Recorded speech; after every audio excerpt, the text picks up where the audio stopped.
Welcome on in. I am Thirdmango, and we're going to be talking about the Dire Straits today. The Dire Straits are an interesting band for me.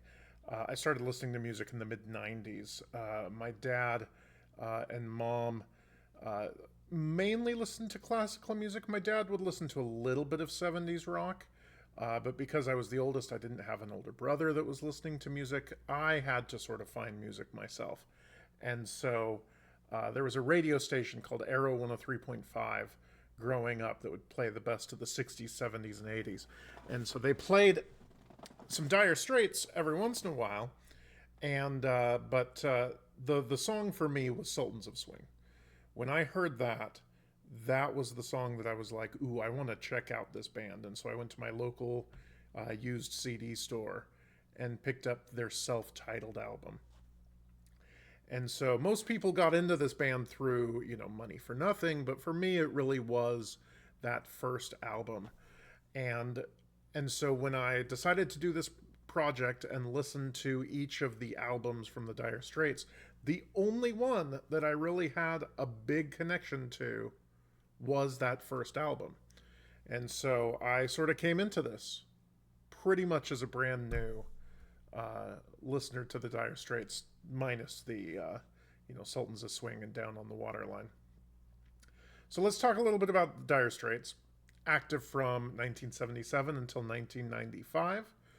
The members are Mark Knopfler, vocals and lead guitar, David Knopfler on rhythm guitar, left after making movies, John Isley on the bass, and Pick Withers on the drums, who left in '82. So let's talk about this band musically. Early Dire Straits feels like the precursors of most jam bands to me, like a link between Grateful Dead and Fish and String Cheese Incident. I come from a tradition of jam bands. Jam bands are really what got me into music. I started with rock music in the mid 90s, but when I discovered Fish, that was sort of my genesis of getting into music.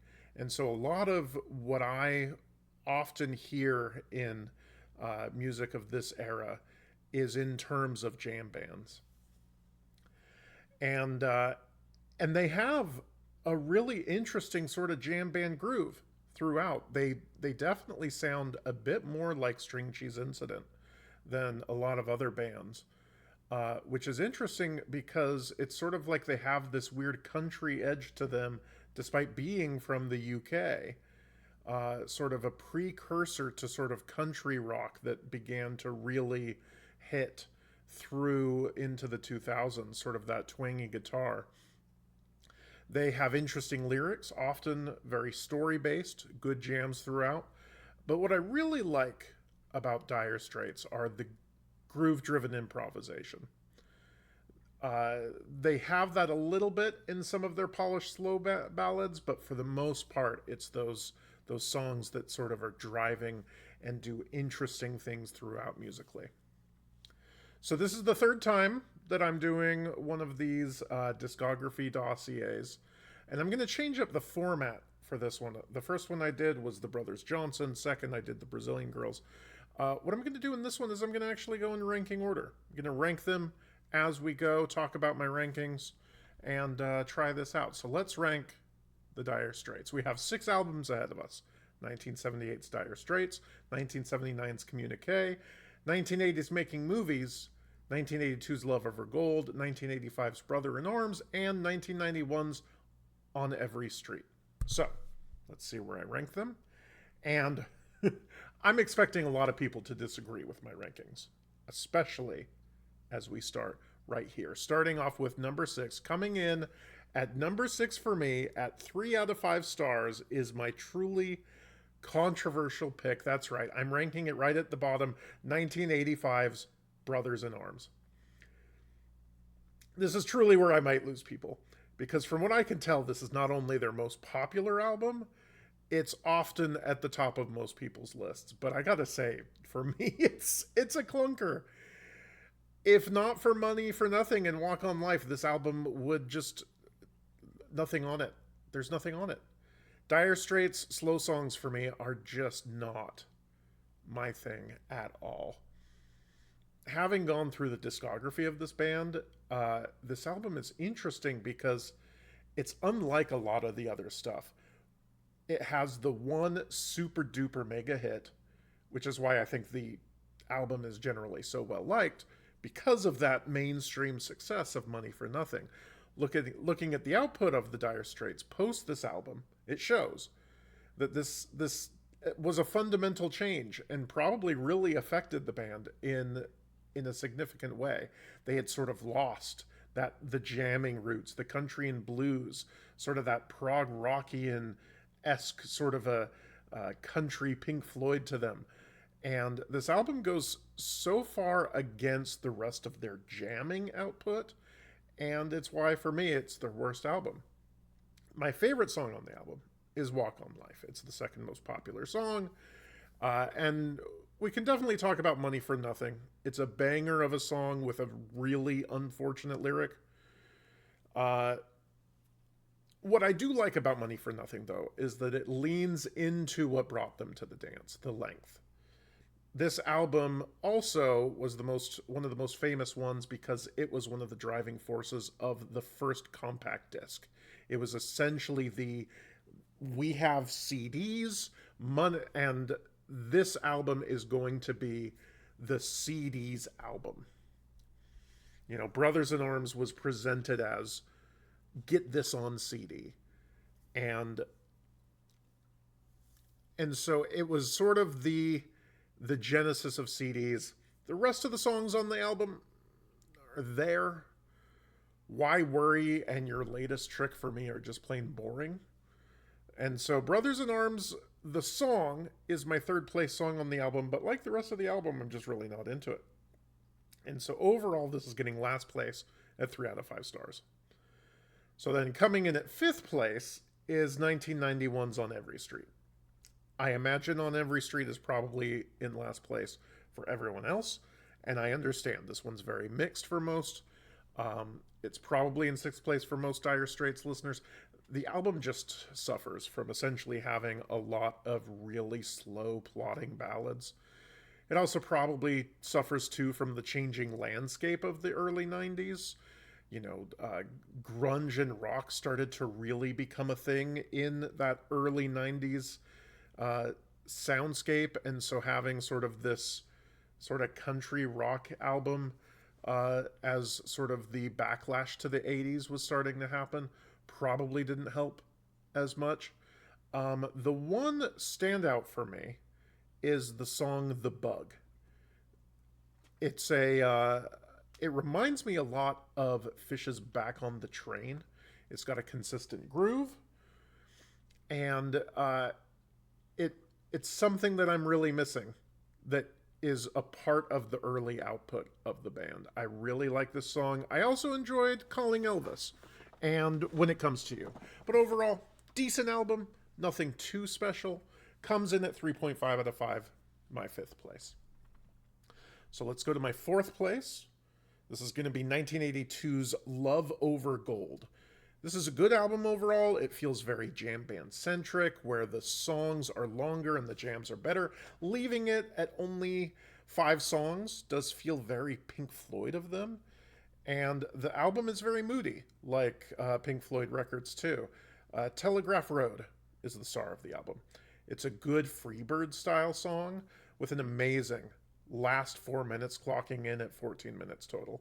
This is a decent album overall. Comes in for me 4 out of 5 stars. So now let's get on to the top 3. All 3 of these very good albums. In 3rd place, 1980s Making Movies. Solid album. Good funky country vibes, early jam band style songs. Tunnel of Love and Espresso Love hit good jam and groove vibes. And then Solid Rock is short, but really hits hard. Romeo and Juliet is obviously the hit of the album, but not really my thing. And so the album comes in still at a strong 4.5 out of 5. So given my preamble at the beginning, you probably think you would know what my number 2 and number 1 are in order, but here comes another swerve, because number 2's album is 1978's self-titled Dire Straits. The album has a consistent groove throughout. I like it overall. Each song generally vibes into the next with a good consistent groove. I've mentioned it before, but this is sort of the precursor to String Cheese Incident for me. Uh, Good consistent grooves, very pre-jam band. It's a good solid overall, couple true bangers. I don't dislike any of the songs, but only about two or three songs have persisted through my consistent rotation ever since I got the album somewhere around 30 years ago. Obviously, song of the album is my favorite song by the band, Sultans of Swing. It's clear why it got so popular, and it continues to be an incredible tune into today. Down to the Waterline is the other standout on the album, a great start to the album, and I've been listening to that one as well consistently since I first heard it 30 years ago. But the rest of the album, while still good, is not really anything I've gone back to over the years. 4.5 out of 5. Overall, great introduction for the band for me so long ago. So, that means, number one, 1979's Communique. And up top, this is first and only my only 5-star album by the band. I honestly didn't expect it because I started this project. I hadn't listened to the album before, but in the past couple of weeks of sitting on this album, it's been consistently an album I keep coming back to. Lady Writer is such a good follow-up to Sultans of Swing. The relevance of Sultans of Swing can be felt throughout this song and the rest of the album. Each song feels like it needs to be there, except for the final song, Follow Me Home, which is the one misstep for me on this album. Otherwise, every song keeps consistent grooves, showcases what I love about sort of this early jam band style of music. The guitar work hits gold, interesting notes throughout, keeps me grooving, keeps me dancing throughout the whole album. The songs which really surprised me the most were News and Single-Handed Sailor, both of which are a little slower and yet still are able to keep me moving. I'm a little sad I didn't discover this album 30 years ago, because if I had, I think I probably would have kept up with Dire Straits. Again, 5 out of 5, number one album by the Dire Straits. So, what's my order? Hi! I got a kitty.